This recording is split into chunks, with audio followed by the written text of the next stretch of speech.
여기서 중요한 점은 은화는 실물 화폐라는 사실입니다. 실물 화폐라는 건 뭐냐면은 그 화폐 자체에 가치가 있는 거예요. 네, 이것은 금화든 은화든 마찬가지입니다. 네, 그래서 누구가 그 은화를 만든 그 은의 함량만 속이지 않는다면은 그 자체는 어느 곳에서 유통이 가능합니다. 그죠?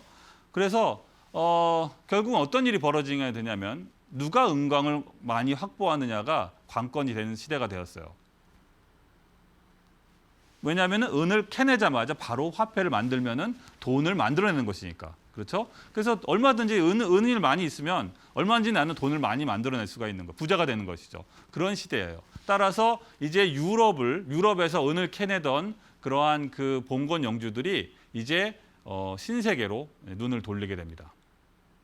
그 대표적인 가장 앞섰던 국가가 바로 스페인이었죠. 그래서 스페인이 이제 남아메리카를 이제 점령을 하면서 잉카 문명을 멸망시키고 볼리비아의 포토시라는 곳에서 은을 발견하게 됩니다.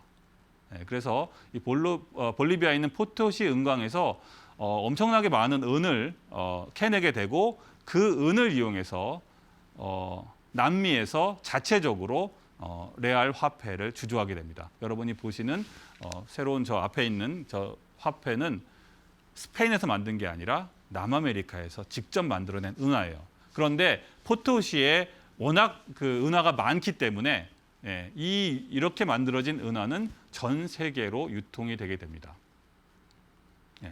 그렇게 해서 이 당시에 그 남미에서 만들어진 스페인의 식민지에서 만들어진 포토시 은광을 통해서 만들어진 스페인 동전을 스페인 달러라고 부르게 됩니다.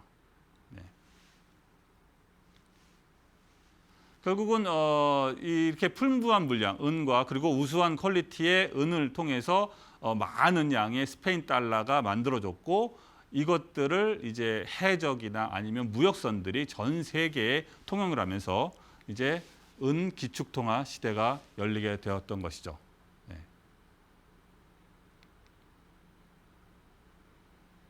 자, 이렇게 해서 대항해 시대는 기축통화 은 시대가 라고 그렇게 정의를 할 수가 있습니다.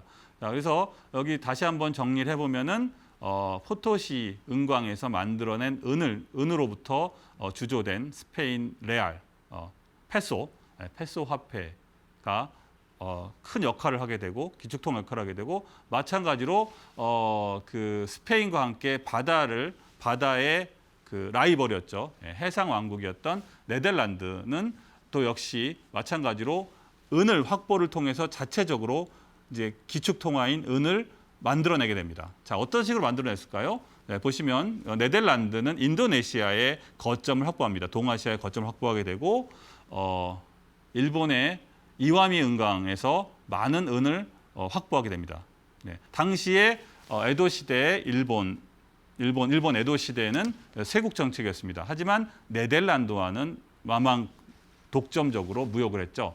그 말은 일본에서 생산되는 은이 네덜란드에게 독점적으로 공급되었다는 의미이고 네덜란드는 일본의 은을 가지고 아까 말한 달더르라는 네덜란드 은화를 만들어내게 됩니다. 그리고 이제 이렇게 해서 전 세계로 유통되는 네덜란드 달더르와 그리고 스페인의 페소가 어디로 흘러들어가게 되냐면은 바로 신대륙으로 흘러가게 되죠. 네. 그래서 결국은 이들 화폐가 이어진 것이 바로 이어받게 되는 것이 우리가 알고 있는 달러가 되는 것입니다. 뭐 달러 얘기는 오늘 뭐 깊이 다루진 않겠지만 어쨌든 이렇게 해서 대항해 시대에서 많이 유통됐던 그러한 스페인 달러와 그리고 네덜란드 달더르를 기반으로 해서 달러라는 이름이 탄생하게 된 것입니다.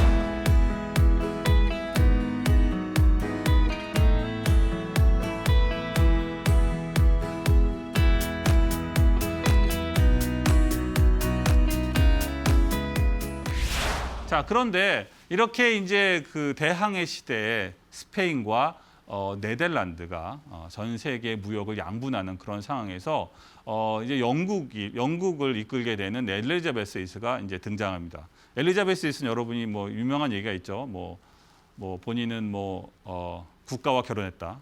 결혼도 하지 않고 오직 그 영국을 부흥시키기 위해서 모든 일을 했던 중상주의를 기반으로 영국을 부흥시키려고 했던 그러한 그 아주 훌륭한 인물입니다. 그래서 엘리자베스 1세는 이제 그 라이벌인 네덜란드 그리고 종교적인 라이벌이었던 스페인과 어깨를 나란히 하는 해양 강국으로 키우려고 했어요. 그 뜻을 이어받은 인물이 바로 호국경 올리버 크로멜입니다. 호국경 올리버 크로멜은 항해 조례를 발표하게 됩니다. 항해 조례를 발표하게 되는데 항해 조례는 한마디로 말하면 영국 무역은 영국 배로 한정한다. 이러한 그 폭탄 선언을 한 것이죠. 이 말은 뭐냐면은 네덜란드 동인도 회사를 배제하겠다는 것과 마찬가지입니다. 그리고 모든 항해 이권을 다 영국 동인도 회사에게 주겠다는 그런 말이 되는 것이죠.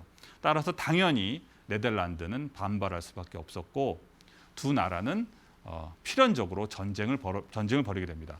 그런데 이 두 나라 간의 영국과 네덜란드 간의 전쟁에서 승자는 영국이었어요. 그래서 이 전쟁을 기점으로 해서 영국이 이제 해상 강국으로 본격적으로 발돋움하게 되고 네덜란드는 쇠락의 길을 걷게 됩니다. 그리고 이러한 그 영국의 부상과 네덜란드의 쇠락이라는 이러한 시점과 맞춰서 기축통화인 은과 기축통화인 은이 금으로 교체되는 그런 시기와 정확하게 맞물리게 됩니다.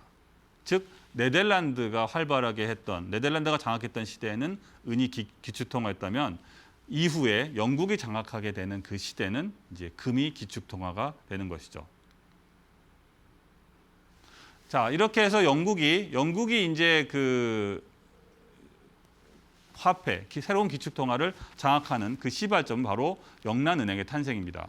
영란은행은 우리가 현재 역사적으로 볼 때 최초의 현대적인 중앙은행이라고 볼 수가 있습니다. 화폐를 발행하는. 그래서 영란은행이 1694년에 설립이 된 직후에 금보관증이라는 것을 새로운 아이디어, 일종의 금본위제죠. 사실상 금본위제의 초기 버전이라고 할 수 있는데 이 금보관증을 발행함으로써 당시 전쟁에서 사용할 돈들을 신속하게 조달을 하게 됩니다.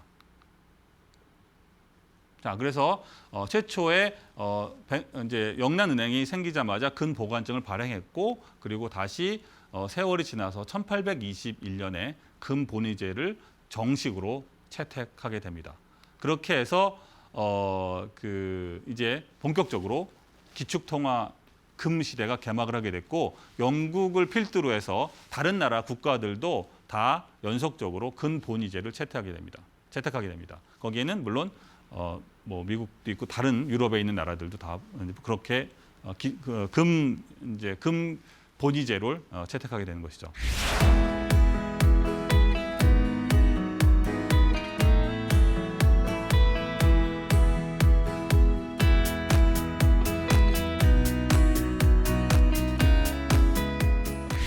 자, 그런데 여기서 이 대목에서 우리가 다시 한번 금본위제의 원리를 한번 따져봐야 될 것 같아요. 자, 금본위제, 즉 금본위제의 전신인 금보관증의 원리는 이렇습니다. 금을 가진 사람이 은행에다가 금을 맡기고 그 대신에 금을 보관하고 그리고 은행은 금을 보관하고 있다는 증서를 원래 금 주인에게 주죠. 이것이 금보관증이고 그래서 따라서 원래 금 주인은 금을 들고 다니지 않고 이 금보관증만 가지고 돈처럼 쓸 수 있어요. 이게 지금 우리가 알고 있는 금본위제 화폐의 기본적인 컨셉이 되겠습니다. 그런데 여기서 그치지 않죠. 은행은 사실은 금을 가진 한 사람에게만 금 보관증을 준 게 아니라 이것을 여러 장 발간합니다. 이 매직 넘버가 바로 10%입니다. 즉 하나의 금을 가지고 금 보관증을 10장까지 만들어낼 수 있다고 이러한 원칙을 자기들이 갖고 있었던 것이죠. 즉 금을 한 덩어리 가지고 금 보관증 10배, 10배로 부풀릴 수 있었다. 이렇게 말을 할 수가 있습니다. 여러분 이게 사기라고 생각할 수 있지만 지금 현재에 있는 화폐 발행 시스템도 결국은 이런 방식을 따르고 있어요. 따라서 여러분은 이것은 사기가 아니라 레버리지라고 우리가 좋게 말을 하면 되겠습니다. 자, 그런데 중요한 부분은 뭐냐면은 이 금 보관증을 가지고 들고 있는 사람들은 모두 다 그 돈이 자기가 갖고 있는 금 보관증이 해당하는 금을 가리키고 있다. 나는 언제든지 이 보관증을 은행에 갖고 가면은 금을 돌려받을 수 있다고 그렇게 믿고 있었다는 게 중요한 거예요. 모든 사람들은 10장을 발행했지만 하나의 금으로 10장을 발행했지만 각각의 금 보관증을 들고 있는 사람들은 다 언제든지 자기가 금을 찾을 수 있다고 믿고 있었다는 것이죠. 여기서 그 금 본위제의 약점이 드러나게 됩니다. 금 본위제의 치명적인 본질적인 약점은 바로 뱅크런이죠. 어느 일정한 시점에 동시에 금 보관증을 들고 있는 모든 사람들이 은행에 가서 금을 달라고 했을 때 여기서 문제가 발생하죠. 왜? 은행은 금을 한 덩어리밖에 갖고 있지 않았어요. 그런데 10사람이 와서 동시에 금을 달라 그러면 당연히 금을 줄 수가 없죠. 이런 상황이 되는 겁니다. 근데 요걸 잘 생각해 보시면 요 뱅크런만 피하면 되는 거예요. 어떤 식으로든 이 뱅크런이 일어나지 않도록만 잘 조절하면은 금 한 덩어리 가지고 10배의 가치를 만들어낼 수 있는 것이죠. 네.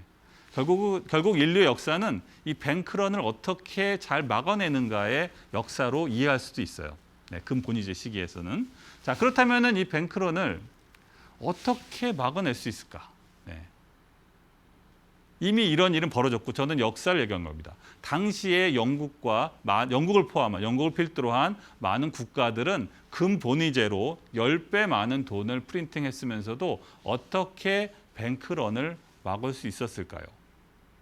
그것은 두 가지 방법이 있습니다. 첫 번째는 식민지. 돈을 찍어내면은 곧바로 국내에서 유통을 하지 않고 식민지로 바로바로 비용으로 지불하는 거예요. 그러면은 그 돈들이 다시 국내로 들어올 가능성이 매우 낮죠. 네. 이런 방식으로 뱅크런을 피할 수가 있습니다. 또 하나는 전쟁을 일으키는 거예요. 네. 끊임없이 전쟁을 통해서 전비를 사용함으로써 이 뱅크런이 발생하지 않으면서도 많은 양의 돈을 짧은 시간에 발행할 수가 있었죠. 돈을 발행한다는 건 결국 부자가 된다는 얘기니까 돈을 찍어내면 찍어낼수록 그렇게 해서 두 가지 식민지와 전쟁이라는 이런 두 가지 방법을 통해서 뱅크런을 일으키지 않으면서도 많은 돈을 찍어내게 됩니다. 그것을 가장 잘한 나라가 바로 영국이죠. 그래서 우리는 그 당시에 18세기, 19세기의 영국을 해가 지지 않는 나라라고 말합니다. 그런데 사실은 이 식민지와 전쟁은 다른 얘기가 아니죠. 이 뱅크런을 더욱 효과적으로 막는 방법은 뭐죠? 식민지에서 전쟁을 하면 됩니다. 그러면 돈을 더욱 더 많이 찍어내도 괜찮은 거죠.